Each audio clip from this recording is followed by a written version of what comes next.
Hello. Today we shall be talking about movie reviews, recent watches, whatever you may like to call it. Well, anyway, we got a stack here to talk about. And I did buy all these. These were not applied to me by any company. These are my alone reviews of these films and one TV show. So, without further ado, shall we begin? The first one that we have is The Tuxedo, starring Jackie Chan and Jennifer Love Hewitt. Also Peter Stormare, if you're a fan of him and you've heard about him. He played in Arrow, he played in John Wick Chapter 2, Bad Boys. He's been all over the place. So anyway, this one is pretty much about this guy. He's in love with a girl, and then he ends up being chauffeur to this rich guy, and he ends up wearing the suit, and then he doesn't know the suit is actually like a secret military thing, and he starts getting all these powers from it, like super good fighting powers, which from Jackie Chan, you know, he can fight anyway. And Jason Isaacs actually plays the rich guy that he ends up protecting and all that. And then they go on this big fight. It's very fun if you don't take it serious. So anyway, without any more talking about that, that's The Tuxedo. Personally, on a scale of 1 to 10, I would give it a 6. It is fun. So, the next one, The Purge, A Nation Reborn, the first Purge. I know this one got a lot of bad reviews, but I did not hate it. I didn't love it, I didn't hate it. But this one pretty much goes back to the beginning to tell you how the Purge came to be. And, it's interesting how it came to be, because at first it doesn't really work. The government is like, what do we gotta do? And then, they actually start sending people in. And then it's almost like a population control type of thing. And, anyway, cool little fact, the guy that plays, I think it's called Skeletor in this actually did the interview in, audition, I should say, from them. The audition in person, and I thought that was pretty cool. I mean, in my opinion, it wasn't the worst Purge film, but it wasn't the best one. I thought it was better than the first one, personally, because I thought it was just more story. I like when it branches out. So, anyway, that's the first Purge. And I'll give it probably a 5.5 or a 6, one or the other. Also, that's on Blu-ray. So the next one is Hellfest. This one I enjoyed more than the first Purge. Hellfest, this is a very cool idea. There's this traveling carnival themed all to Halloween stuff. Think Fright Fest at Six Flags, if you've ever been to it. It's this, but then a real killer shows up, and then he starts going after this group of teenagers and starts hunting them down one by one, and it's such a cool setting, such a cool atmosphere. It's very cool, and I would definitely recommend this if you're a horror fan film. Horror fan, yes. I would give this one probably a 7 out of 10. It's very fun. Tony Todd is also in it, so that's a plus. I would definitely recommend for horror fans. Hellfest. So the next one is, this surprised me how good it was Batman versus a Teenage Mutant Ninja Turtles. Now, the actual fight is only in it for like 5 minutes, and they team up, kind of like BVS. But anyway, pretty much, the Turtles come to Gotham because Shredder is there, and he's actually teaming up with Mr. Ra's al Ghul. And they end up having a big fight. The Batman versus Shredder fight is awesome in it. And then, later on, what was it? Oh, yeah. And then the, Joker comes into it, voiced by Troy Baker, and then he, they turn it to these creatures, very Teenage Mutant Ninja Turtles-ish. That was probably my least favorite part of the film. I mean, I didn't hate it, but it was definitely my least favorite part, but I still enjoyed it. And, this is animated, and it was such a fun ride. It felt very Saturday morning cartoonish, which is weird, because it was actually pretty violent. There were some parts in this, it was showing blood, guts, and all that. So anyway, this is Batman versus the Teenage Mutant Ninja Turtles. I'd give it an 8 out of 10 on the animated scale. And a normal scale, I'd give it a 7 out of 10. I don't know, that's just like, a geek's dream come true, seeing all that come together. So anyway, that was Batman vs. Teenage Mutant Ninja Turtles. And the next one that we have here is Creed 2. The follow-up to Creed has Michael B. Jordan in it, Sylvester Stallone, and Dolph Lundgren. This almost picks up immediately after the first one. Dolph Lundgren, if you remember him from Rocky IV, he was the big Russian dude. And he's training his own guy, and they come to America to fight Michael B. Jordan's character Creed, and then they go on this big fight, and then there's some nice tension scenes between Dolph Lundgren and Sylvester Stallone. The part when he's in Adrian's, and then he comes in, and then Dolph Lundgren's just sitting there, and they have this talk one-to-one, and it's very intense, but it's very cool with how they did it. Is it better than the first one? I know I'm gonna get a lot of hate for this, but personally, I liked it better than the first Creed. That's just me. I thought the first Creed was great. No shame to it at all. I just thought this one was a tad bit better.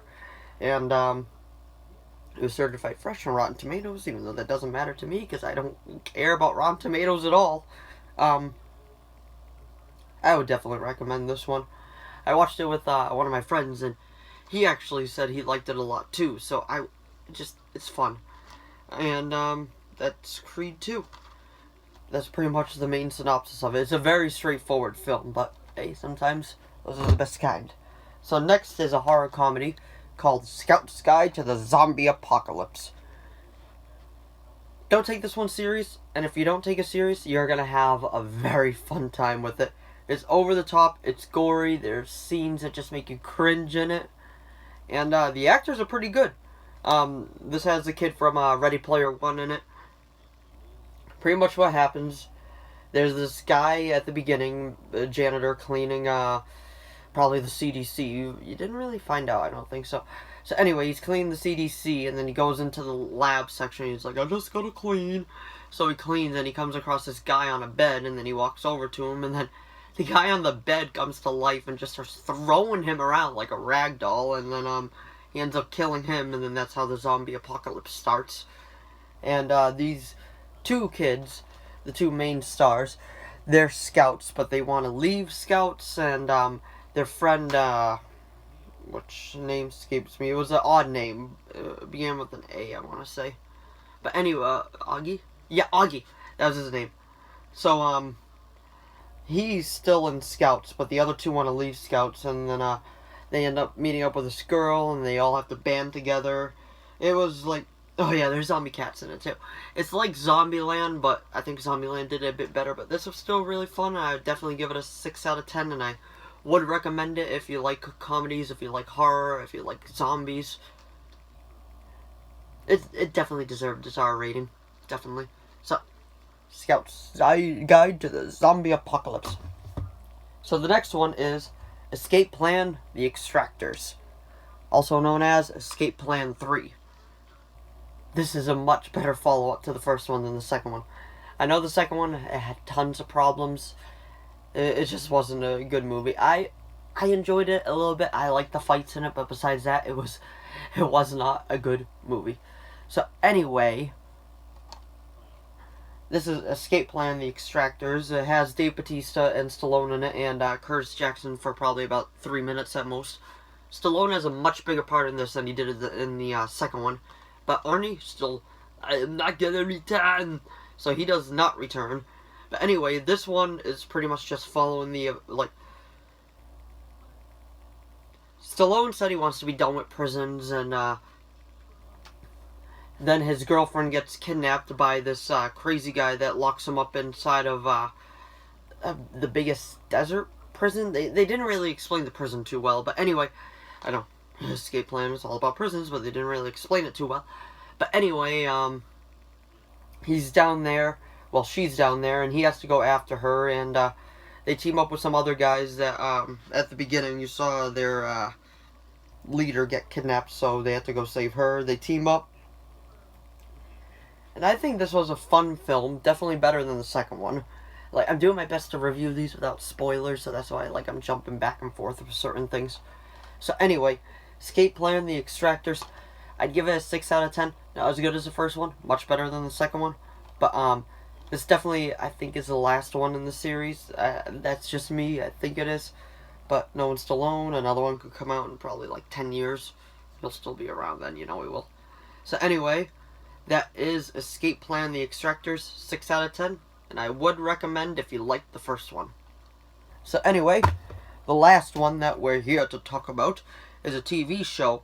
And it's actually one of my favorite TV shows of all time. So anyway, this is Supernatural, the complete 13th season. Now this season, spoilers for anything leading up to season 12 and all the way through 12. If you haven't seen those first 12 seasons yet, stop the video now. I'll even give you 3 seconds to pause the video and get out. Alright, 3 seconds is out. So anyway, this is Supernatural, the complete 13th season. This follows the events of after we meet Lucifer's spawn, which is Jack. He's a Nephilim. And anyway, that's like the main plot of it. Crowley's not in it anymore. They do not bring him back because he died, like, sacrificing himself in their final attempt against Lucifer. So anyway, there's some surprise returns in this season that I did not know about, and I was very surprised, and I enjoyed them very much. So Sam and Dean are on the hunt again to find Jack because they don't know if he's good, they don't know if he's bad. He's a spawn of Satan, so they're thinking bad. But anyway, like, I like this season. I liked it a lot. I like all the seasons. This is one of my favorite shows. People say it's been going on for too long. I say, no, it hasn't. I say it could go over another 10 years if it could. But anyway, it's ending with season 15. But the final battle in episode 23 or 22 is very interesting how they do it. Very much Dragon Ball Z. But anyway, it's very cool with the characters that they bring back. There's some interesting one-off creatures in this, like they do every season. So, like, I really don't want to talk a lot about this, but it's a very fun season, and I would recommend if you liked any of the other seasons. This show just seems to get better with time, even though that's coming from someone who thought the first season was excellent. So anyway, those are my movie reviews and one TV show review. If you enjoyed this video, please give it a like and a subscribe so I know to keep making more of these. Thanks for watching, and I'll see you next time. Bye.